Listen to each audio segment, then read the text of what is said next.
क्या आज भी दलितों की बारात रोकी जाती है? क्या रास्ता सिर्फ जमीन का होता है या समाज में बराबरी का हक भी छीना जाता है? ये कैसी विडंबना है।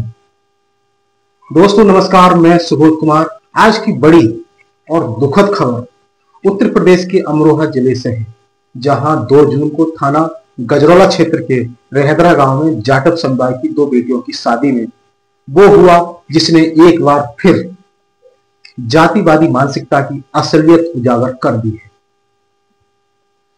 2 जून की रात रहदरा गांव में 2 जाटव बेटियों की बारात आनी थी।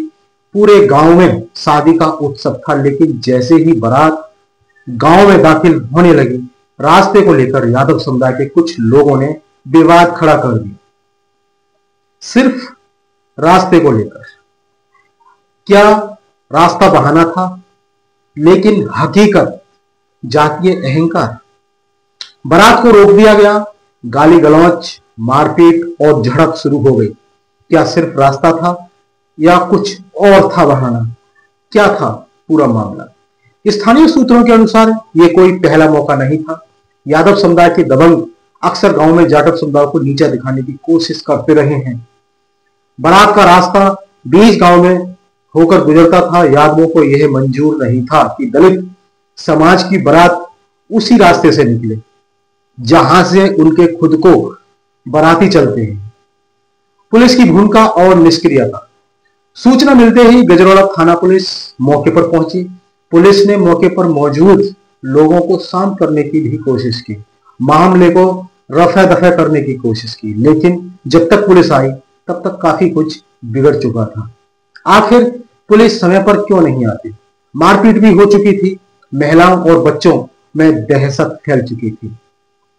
जाटव समाज अपमानित महसूस कर रहा था, लेकिन पुलिस की तरफ से अभी तक कोई बड़ी गिरफ्तारी या कड़ी कार्रवाई नहीं हुई है।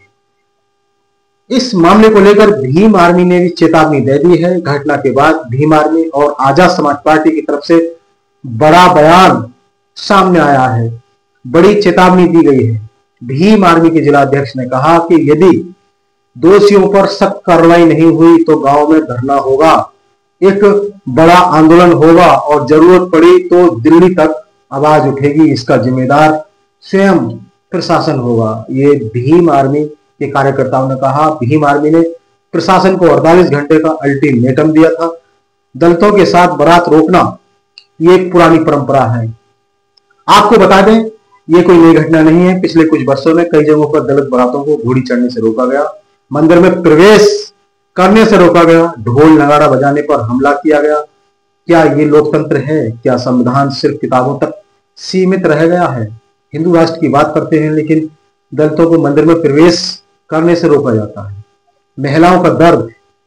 क्या हमारी बेटियों की शादी भी अब जात पूछ कर होगी? जाटव समुदाय की महिलाएं चीख चीख कर कह रही थी, हम अपनी बेटियों की शादी खुशी से करना चाह रहे थे, लेकिन हमें अपमानित किया गया। हमारी बहुओं के स्वागत में पत्थर चले।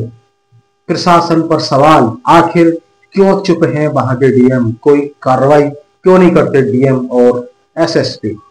इस घटना को लेकर जिला प्रशासन पूरी तरह चुप है। अब तक कोई प्रेस रिलीज नहीं है, कोई पीड़ित पक्ष से मिलने नहीं गया। क्या प्रशासन दबंगों के डर से शांत है या फिर ये कोई चुनावी गणित है? राजनीतिक प्रतिक्रियाएं, कौन बोला और कौन चुप है? आपको बता दें कि मायावती ने इस मुद्दे पर ट्वीट कर उत्तर प्रदेश सरकार पर हमला बोला। चंद्रशेखर आजाद ने कहा कि यह घटना उत्तर प्रदेश के सामाजिक ताने बाने को उजागर करती है। बहुजन संगठन इस मामले पर तमाम प्रतिक्रिया दे रहे हैं, लेकिन मुख्यमंत्री योगी आदित्यनाथ अब तक चुप हैं। आखिर ये चुप्पी का कारण क्या है? समाज को आईना जाति का जहर कितना गहरा है। आज भी अगर कोई दलित अपने बच्चों की शादी में खुले रास्ते से बारात नहीं निकालता तो सोचिए लोकतंत्र कितना खोखला है। संविधान का अनुच्छेद 17 अस्पृश्यता को खत्म करने की बात करता है, तो फिर ये हमला संविधान पर है या किसी जाति विशेष की घृणा पर? क्या आप ऐसी घटना के खिलाफ बोलेंगे? क्या आप अपने गांव, मोहल्ले, समाज में इस जहर को पहचानेंगे? हमारी आपसे अपील है, इस वीडियो को शेयर कीजिए, आवाज बनिए उस समाज की जो अब भी लड़ रहा है बराबरी के अधिकार के लिए। तो मैं हूं सुबोध कुमार, फिर आऊंगा एक नई और बड़ी खबर के साथ। तब तक के लिए इंसाफ की लड़ाई में हम आपके साथ हैं। फिर मिलेंगे एक नई सोच के साथ। तब तक के लिए धन्यवाद, नमस्कार, जय हिंद, जय भीम, जय भारत।